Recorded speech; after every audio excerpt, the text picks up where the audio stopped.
আপনাকেই বলছি, একটু থামুন, ভিডিওটি একটু শুনুন, দেখুন। বুখারী মুসলিম শরীফের হাদিস, বিশ্বনবী মুহাম্মদ আরবি সাল্লাল্লাহু আলাইহি ওয়াসাল্লাম বলেছেন, লিকুল্লি দাইন দাওয়াউন, প্রত্যেক অসুস্থতারই চিকিৎসা রয়েছে।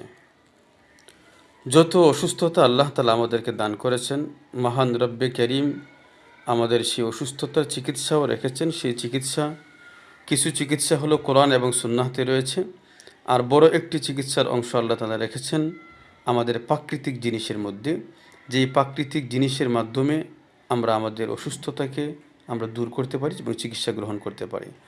আর পৃথিবীতে সর্বশ্রেষ্ঠ চিকিৎসা হলো যে প্রাকৃতিক জিনিস দিয়ে চিকিৎসা গ্রহণ করা এবং প্রাকৃতিক জিনিস সেবন করা কোনো অসুস্থতার জন্য।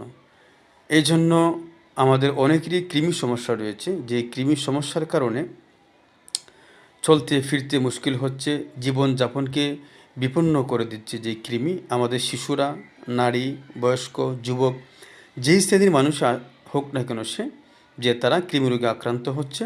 তো এই কৃমি রোগ থেকে মুক্তির জন্য প্রাকৃতিক কৃমি ওষুধ সেবন জরুরি।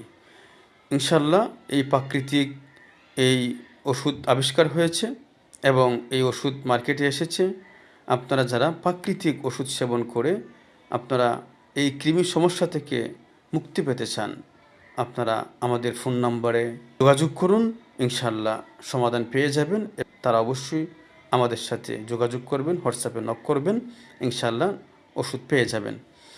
আর অনেকেই ওষুধ ফার্মেসি থেকে অনেক ওষুধ সেবন করেছেন, কিন্তু তারা যেভাবে তার ফলাফল পাওয়া প্রয়োজন এবং এখান থেকে মুক্তির যে বিষয়টা ছিল ওষুধ সেবনের পরে, সেই মুক্তি যারা পাচ্ছেন না ফার্মেসির ওষুধ সেবন করেও, ইনশাল্লাহ প্রাকৃতিক আল্লাহর দেওয়া এই ওষুধ সেবন করেন, ইনশাল্লাহ আপনারা মুক্তি পেয়ে যাবেন। এতে কোনো সন্দেহ নেই। আল্লাহ তাআলা আমাদেরকে প্রাকৃতিক ওষুধ সেবন করে সুস্থতার জীবন নসিব করুন। আমিন। আসসালামু আলাইকুম।